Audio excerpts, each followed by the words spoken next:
Bienvenidos a la entrevista de la semana. Un saludo desde Berlín, Alemania, desde nuestros estudios. Somos Deutsche Welle y yo soy Pía Castro. Y comenzamos rápidamente en Chile. A sus 36 años recién cumplidos, el presidente electo Boric se convertirá el 11 de marzo en el presidente más joven de la historia del país sudamericano. Ha presentado el nuevo gabinete en los últimos días, más mujeres y una media de 49 años. Así es el nuevo gobierno de Chile. Dentro del gabinete se encuentra un gran número de independientes y la incorporación de personas ligadas a los gobiernos de centroizquierda que gobernaron Chile luego de la dictadura. Se habla también de una fuerte connotación de luchas feministas que va en sintonía con esta paridad que se ha buscado en la conformación de la Asamblea que redacta una nueva constitución en Chile. Queremos presentarla y allí la ven. Está con nosotros Verónica Figueroa, directora de Espacio Público en Chile. Gracias por estar con nosotros aquí en Deutsche Welle. A un par de semanas de llegar al Palacio de la Moneda el próximo 11 de marzo, el presidente electo de Chile, el izquierdista Gabriel Boric, ha presentado su primer gabinete donde ha roto esquemas en diversos frentes y ha despejado la principal duda que persistía desde la campaña presidencial si su gobierno sería de izquierda radical por sus propuestas iniciales y su alianza con el Partido Comunista, o en cambio tomaría una ruta quizás un poco más socialdemócrata. ¿Qué gobierno veremos en Chile, señora Figueroa? Buenas noches. ¿Qué tal? Muy buenas noches, muchas gracias por la invitación.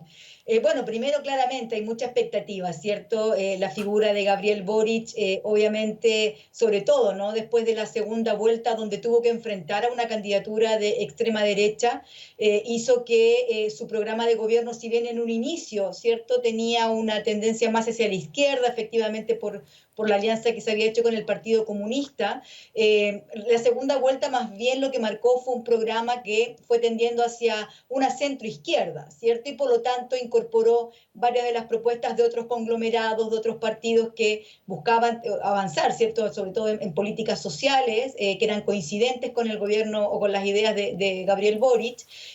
Lo supo incorporar muy hábilmente también a su programa, supo también hacer un discurso convocante en ese sentido, y creo que lo que vimos con la conformación de este gabinete que da señales además muy potentes, ¿no? Con lo que está ocurriendo incluso con el país en el marco de la Convención Constituyente, ¿cierto? Temas de paridad, temas de diversidad, el empoderamiento también, ¿cierto? De territorios, otras disciplinas, ¿cierto? Profesiones, etcétera.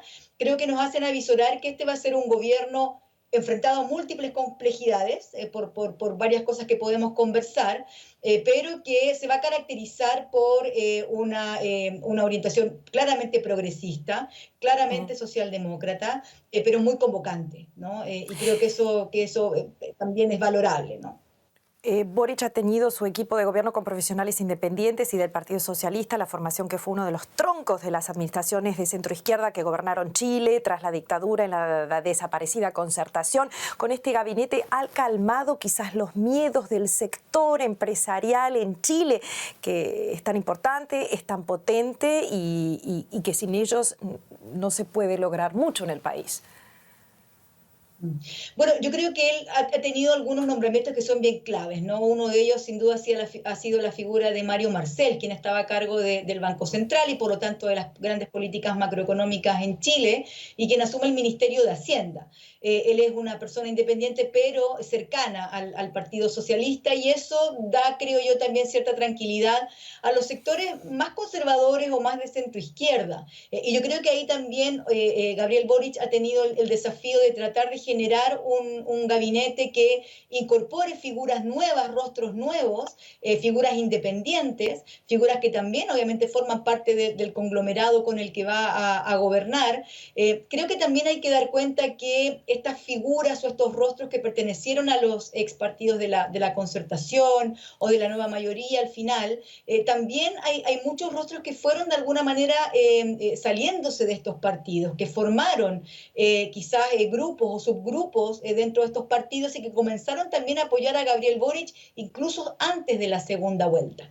Entonces creo que también representan figuras de la izquierda que no necesariamente se sentían representadas por los liderazgos de los partidos, de sus partidos tradicionales. Y vieron también en la figura de Gabriel Boric la posibilidad de llevar adelante un proyecto efectivamente más progresista, incluso más de izquierda, dicen ellos, ¿no? Que realmente represente ideales de izquierda de lo que es la tradición histórica también de izquierda en Chile. Exactamente, has nombrado al ministro de Hacienda, una persona muy respetada macroeconómicamente. ¿Qué tendrá que hacer Hacienda, a tu parecer, para conseguir, especialmente en Hacienda, hablando ahora, ¿no? Podemos tratar otros temas un poco más tarde, pero para conseguir este cambio tan profundo que Chile necesita?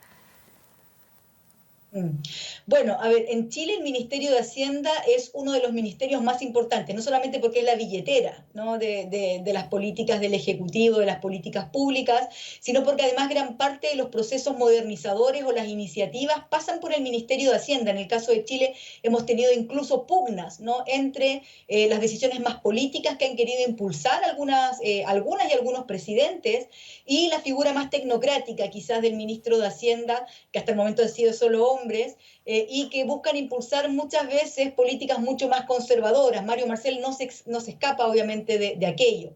Sí tiene el desafío de impulsar una reforma al sistema tributario en Chile, muy desigual, intentar obviamente que este sistema de recaudación pueda financiar políticas sociales bien desafiantes que busca impulsar el gobierno de Gabriel Boric, entre ellas, por ejemplo, las rentas universales, la reforma del sistema de pensiones, ¿no? Con un sistema donde el Estado tenga un rol más importante, asegurar también políticas laborales, donde esta lógica que se entiende en Chile, ¿cierto? Que a más horas de trabajo hay mayor productividad y que la experiencia internacional muestra que es al contrario, la posibilidad de avanzar también, ¿cierto? En políticas que protejan un poco más la conciliación de vida laboral y vida personal.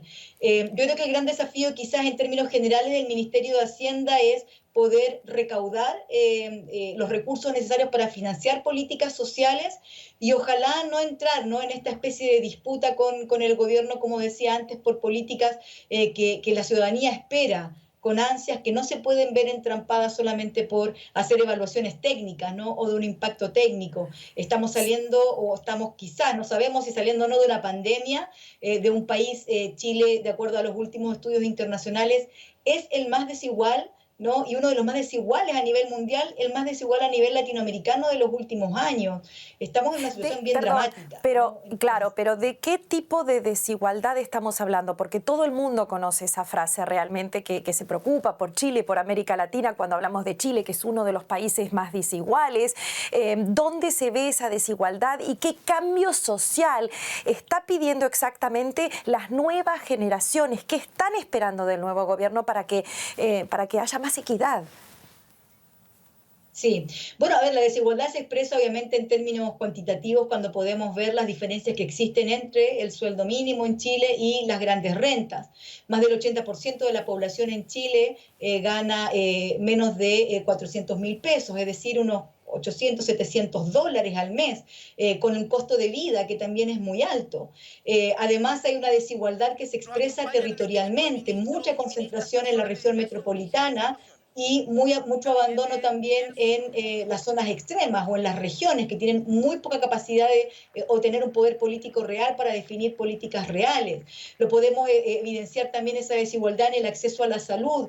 Chile sigue siendo un país donde la salud está privatizada y depende de la capacidad de pago y donde hemos tenido un Estado subsidiario que ha definido que sea el mercado el que defina los nichos, ¿cierto?, dentro del ámbito de la salud que pueden ser atractivos para que el mercado intervenga, para que el mercado invierta, y un Estado que más bien actúa, ¿cierto?, cuando al mercado no le interesa aquello. Una desigualdad que se expresa en nuestro sistema educativo, ¿no?, donde todavía no existe una educación estatal propiamente tal, sino que está definida también muchas veces por el lugar en el que uno nace, por la capacidad, ¿cierto?, de gestión que tengan los gobiernos locales, con políticas educativas que más bien han ido avanzando en la desigualdad y más bien han privilegiado lógicas de mercado, ¿cierto?, del voucher, de llevar las decisiones muchas veces a los niveles individuales sin pensar en lo que significa, por ejemplo, hoy día una reforma educativa gratuita, con calidad, ¿cierto?, que responda a ciertos criterios donde